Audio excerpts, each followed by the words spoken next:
Shalom, shalom, bien-aimés dans le Seigneur. Si vous êtes au son de ma voix, vous êtes avec le pasteur Omiad Awounou, Djesouchina, du ministère international Ambassade des Lumières. Que la grâce et la paix de notre Seigneur Jésus vous soient multipliées. Peu importe vos défis, vos challenges, que l'Esprit de Dieu vous assiste en ce moment et vous facilite les choses au nom puissant de Jésus-Christ. Alors, nous osons croire que vous l'aviez écouté, notre puissant enseignement passé sur le thème « Vous devez briller maintenant ». Si vous ne l'aviez pas fait, vous devez le faire. C'est du lourd. Vous ne pouvez pas écouter ce message et demeurer la même. Allez sur notre chaîne, WhatsApp, Ambassade des Lumières. Allez sur notre compte YouTube, Pasteur Omiad Awounou. Sur notre compte TikTok, Pasteur Omiad Awounou. C'est laissé intégralement. Alors aujourd'hui, nous enseignerons sur le thème manifester sa gloire. Est-ce que quelqu'un peut acclamer le Seigneur? Oh, si tu veux acclamer le Seigneur, tu peux faire mieux que cela. Je vous le dis, ce message est comme une bombe que je veux relâcher en cette période de la fin des temps. Alléluia. Est-ce que quelqu'un est prêt en ce moment? Toi qui es en train de m'écouter, par n'importe quel canal où tu recevrais ce message, je te prie de laisser tout ce que tu fais et d'écouter ce message. Et ta vie ne peut jamais demeurer la même. Il y a quelque chose de nouveau qui doit s'accomplir. Ta vie doit être augmentée. Alléluia. Manifester sa gloire. Ce thème s'adresse à toute personne, à tout chrétien qui désire comprendre la gloire et vivre la gloire de Dieu. Je dis, ce thème, c'est pour que une personne prenne conscience que nous sommes appelés à manifester la gloire de Dieu. Manifester sa gloire. Ma Bible me dit, dans Romains 3, verset 23, car tous ont péché et sont privés de la gloire de Dieu. J'en suis sûr que beaucoup de personnes ont déjà lu ce verset. J'en suis sûr que beaucoup de personnes ont déjà bûché ce verset. Vous pouvez écouter cela, vous pouvez connaître cela, sans jamais aller en profondeur avec l'Esprit de Dieu. La Bible nous dit, dans Romains 3, verset 23, car tous ont péché et sont privés de la gloire de Dieu. Comprenez ici qu'il y a eu un moment où toute l'humanité était considérée comme pécheur, comme injuste. Le saviez-vous? Selon qu'il est écrit, si vous lisez dans Romains 3, verset 10, la Bible dit, il n'y a point de juste, pas même un seul. Et c'est à cause de cela, l'Écriture nous dit, nous avions été privés de la gloire de Dieu. Rappelez-vous, l'Écriture nous dit que Adam et Ève, les premiers hommes, ont été chassés du jardin d'Éden, dans Genèse 3, verset 23. Et la Bible dit, et l'Éternel Dieu le chassa du jardin d'Éden. C'est Dieu lui-même. La Bible dit, Dieu le chassa du jardin d'Éden pour qu'il cultivât la terre d'où il avait été pris. Quand la Bible dit, dans Genèse 3, verset 23, Dieu le chassa, c'est que il n'est plus à la place où il était. Il n'était plus à cette position initiale. Cette position initiale où Dieu avait placé l'homme, c'est cela qu'on appelle le jardin d'Éden. Le jardin d'Éden, ce n'est pas juste de l'herbe, ce n'est pas juste des arbres. Quand on parle du jardin d'Éden, vous devez comprendre les choses spirituellement. Le jardin d'Éden veut dire la présence de la gloire de Dieu. Est-ce que quelqu'un me comprend? Et ce n'est pas étonnant que la Bible nous dit, dans Genèse 3, verset 8, que la voix de l'Éternel parcourait le jardin vers le soir. Alléluia. Quand on dit que la voix de l'Éternel parcourt le jardin, cela fait allusion qu'ils étaient à un lieu de gloire. Parce que là où il y a la gloire de Dieu, la voix de Dieu se fait entendre. Donc, le jardin d'Éden n'était pas seulement un lieu. Ce n'était pas seulement des herbes, des arbres, des plantes, mais la présence de la gloire de Dieu qui conférait même à Adam d'être appelé fils de Dieu. Est-ce que quelqu'un me comprend? Adam était donc fils de Dieu à cause de la présence de la gloire divine. Le saviez-vous? Mais oui, Adam était fils de Dieu, il était fils de Dieu. Les Écritures nous l'attestent. Quand vous lisez dans la généalogie de l'Évangile présenté par Luc 3, verset 38, vous verrez qu'il est dit que Adam, dans le jardin d'Éden, était fils de Dieu. Ce qui lui conférait d'être fils de Dieu, c'était parce que il était, oui, dans la présence de la gloire de Dieu. La Bible dit que Enoch est fils de Seth, et Seth est fils d'Adam, et Adam est fils de Dieu. Comprenez-vous? Dans Luc 3, verset 38, il est dit à la fin que Adam est fils de Dieu, pour faire savoir que nous venons tous de Dieu. Est-ce que quelqu'un me comprend? Donc, comprenons en ce moment que Adam était chassé du jardin d'Éden, qui est la présence de la gloire de Dieu. Ce qui veut dire, Adam était privé de la gloire de Dieu. La Bible dit Dieu le chassa. Il était privé de la gloire de Dieu. Et plus précisément, privé d'être appelé Fils. Come on. C'est le pourquoi l'apôtre Paul, par le Saint-Esprit, nous dit dans notre verset, Romains 3, verset 29, il nous dit, car tous ont péché et sont privés de la gloire de Dieu. Est-ce que quelqu'un comprend? Parce que nous sortons d'Adam en venant dans ce monde. Nous sortons d'Adam en venant dans ce monde. Et la bonne nouvelle est que la gloire dont tous sont privés à cause du péché du premier Adam, la bonne nouvelle est que Christ en nous devient l'espérance de cette gloire-là. Oh, ils n'ont pas compris.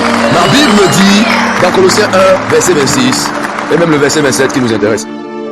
La Bible dit, lisons, prenons notre Bible. Prenons notre Bible. Si vous avez votre Bible, prenez la Bible. Colossiens 1, verset 26 à 27. Colossiens 1, verset 26 à 27. Alors, la Bible dit quoi? Vous y êtes? La Bible dit, le mystère caché de tout temps et dans tous les âges. Oh, c'est un mystère. Le mystère caché de tout temps, de tous les temps. Est-ce que quelqu'un peut imaginer? Il y avait un mystère. C'est caché de tout temps, dans tous les âges. Tous les âges que les hommes ont passé jusqu'à ce moment. C'était un mystère caché. Et la Bible dit, ce mystère révélé maintenant à ses saints. Ce mystère a été révélé à ses saints. Le verset dit, à ses saints à qui Dieu a voulu faire connaître quelle est la glorieuse richesse de ce mystère. Donc, Dieu a voulu, c'était dans la volonté de Dieu que nous connaissions la glorieuse richesse de ce mystère parmi les païens. Et la Bible dit, à savoir, Christ en vous, l'espérance de la gloire. Christ en vous, l'espérance de la gloire. Christ en vous, l'espérance de la gloire. Oh, est-ce que quelqu'un a compris? Je révèle à quelqu'un aujourd'hui, en acceptant Jésus-Christ comme ton sauveur, tu n'es plus un pécheur. Oh, est-ce que quelqu'un dit amen? Tu n'es plus un pécheur en acceptant Jésus comme ton sauveur. Mais tu deviens la justice de Dieu en Christ Jésus. Aïe, aïe, aïe, aïe. Je dis, tu es maintenant une nouvelle créature, un nouveau spécimen, un nouveau type d'être qui n'a jamais existé auparavant. Oh, je dis, tu es maintenant une nouvelle créature. Amen. La gloire de Dieu. De ce que je suis en train d'expliquer, de Romains 3, verset 23 et de Colossiens 1, verset 26-27, la Bible nous dit que la gloire dont tous étaient privés à cause du péché, dans Romains 3, verset 23, Colossiens 1, verset 26-27 nous dit, Christ en nous, l'espérance de la gloire. Quelqu'un peut-il crier glory? Est-ce que quelqu'un peut crier glory? Est-ce que quelqu'un peut crier glory? C'est pourquoi nous devions manifester sa gloire. Car sans cela, personne ne croira en nous. Sans cela, personne ne peut redouter le Jésus que nous prêchons. Sans cela, nous serons simplement comme des religieux ou des philosophes. Et notre Seigneur Jésus n'était pas comme l'un d'eux. Ma Bible me dit dans Marc 1 verset 22 que les gens de la synagogue étaient frappés de la doctrine de Jésus. La Bible dit Jésus enseignait comme ayant autorité et non pas comme les scribes. Et vous êtes d'accord avec moi en ce moment qu'un homme ne peut que manifester ce qui est déjà en lui et dont il a pris conscience. Oh oui, vous ne pouvez que manifester ce qui est en vous et dont vous avez pris conscience. La Bible dit il a mis en nous la pensée de l'éternité. Tout est déjà en nous. Alors en ce moment, nous ne pouvons pas continuer à parler de la manifestation de sa gloire sans tout au moins décrire ce que c'est que la gloire de Dieu. Est-ce que quelqu'un dit amen? Tout d'abord, qu'est-ce que c'est que la gloire? Ou que signifie la gloire? Dans l'Ancien Testament, comme dans le Nouveau Testament, que c'est que la gloire? Ou que signifie la gloire? Pour ceux qui ne le savent pas, l'Ancien Testament a été écrit principalement en hébreu et quelques parties en araméen. Et l'Ancien Testament utilise principalement deux mots pour traduire le sens du mot gloire, que sont la kavod et la shekinah de Dieu. Commençons par la kavod. Qu'est-ce que la kavod? La kavod. La kavod signifie gloire, l'honneur. Cela signifie aussi un poids ou quelque chose de lourd. Donc quand je dis c'est lourd, je suis en train de dire gloire. C'est pour parler qui a une gloire. Cela signifie un poids ou quelque chose de lourd. Et cette signification décrit en fait la présence divine de Dieu. Ça décrit en fait sa présence. Ça décrit sa puissance, sa majesté. Est-ce que quelqu'un me comprend? Ça décrit en fait sa sainteté et sa justice. Et cette description que je suis en train de faire, c'est semblable à un feu dévorant, à une lumière brûlante, éclatante, qui impose crainte et tremblement. Sachez que la gloire de Dieu, la kavod, se manifeste souvent comme une arc dans la nuée. Vous connaissez l'arc, l'arc-en-ciel. Cela a l'air de l'arc-en-ciel, l'arc dans la nuée, ou une fumée de nuée glorieuse, dans laquelle la voix de Dieu se fait entendre parfois. C'est de cela que je parlais en parlant de la présence de Dieu dans le jardin d'Éden, où la voix de Dieu venait s'entretenir avec l'homme. Est-ce que quelqu'un me comprend?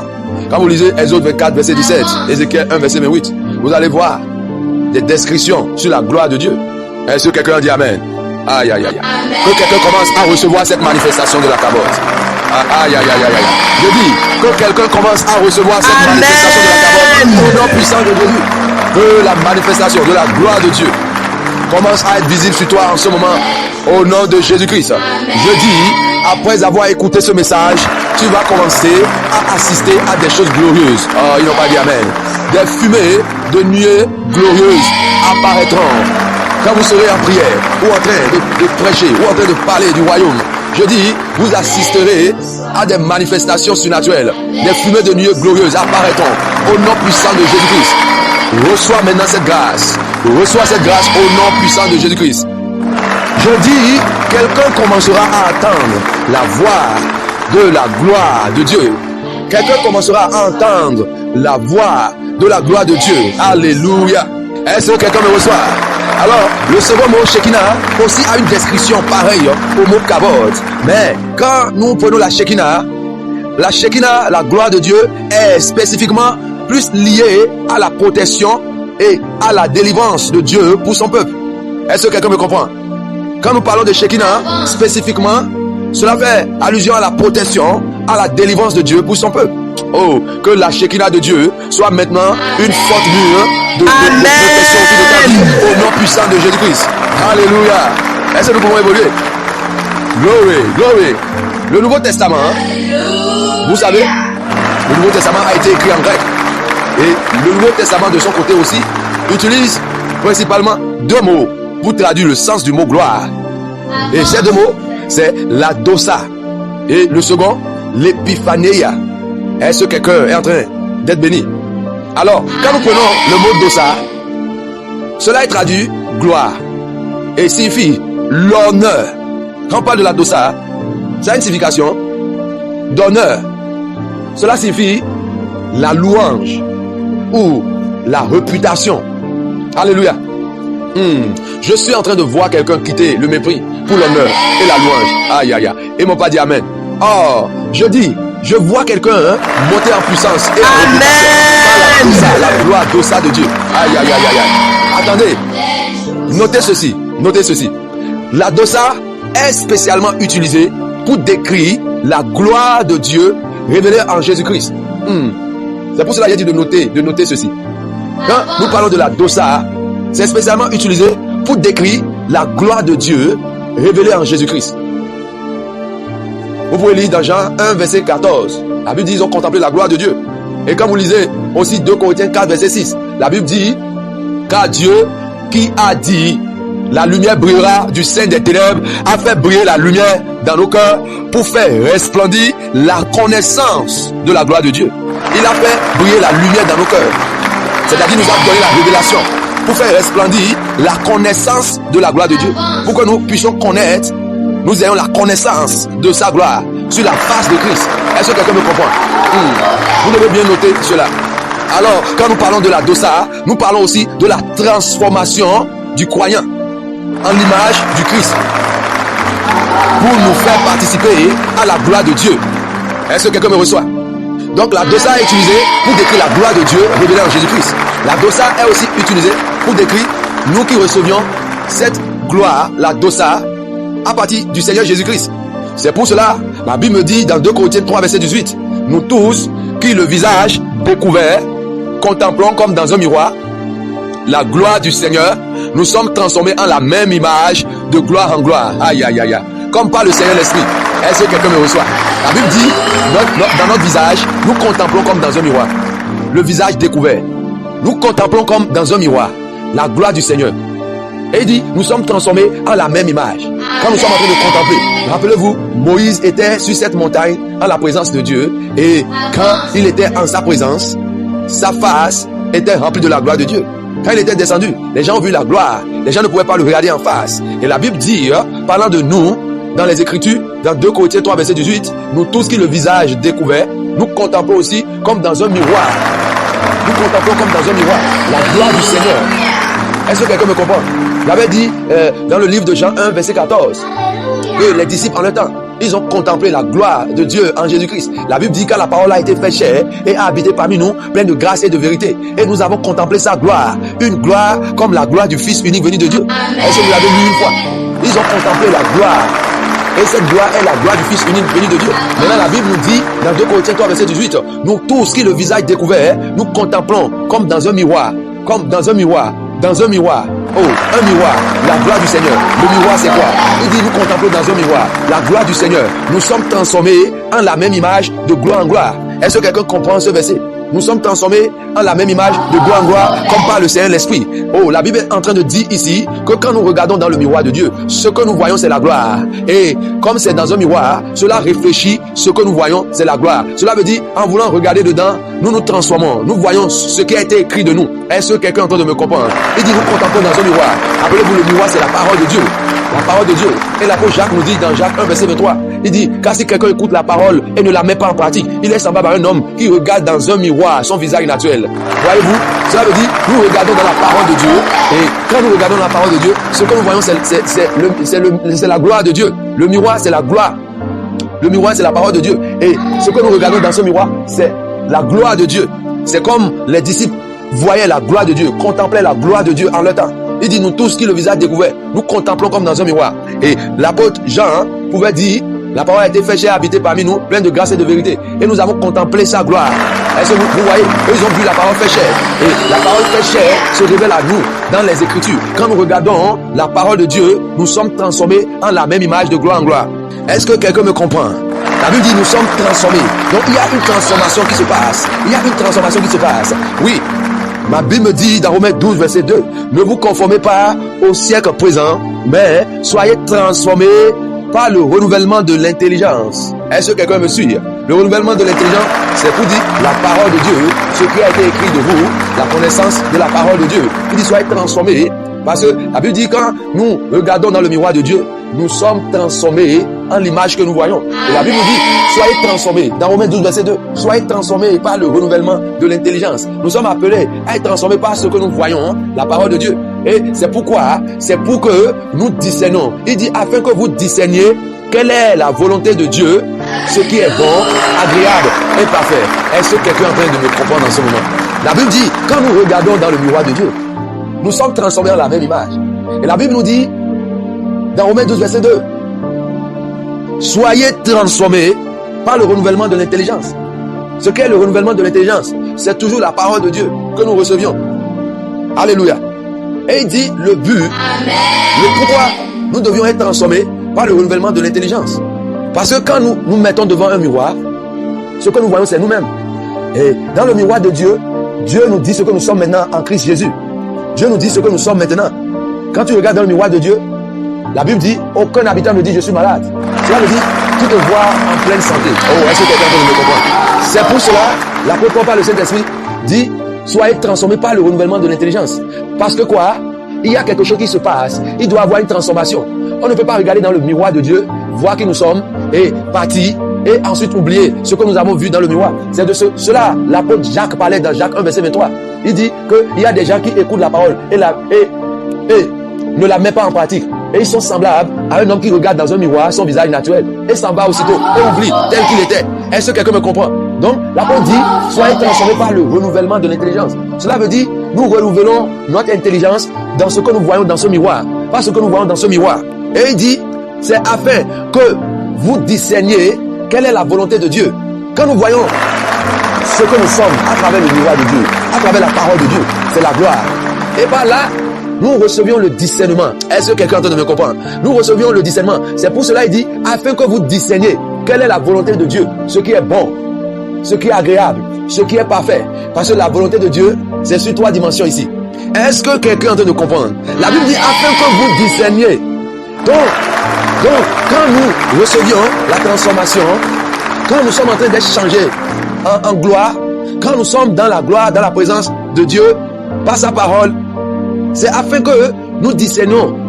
C'est afin que nous ayons le discernement. Est-ce que quelqu'un comprend ce que ça veut dire?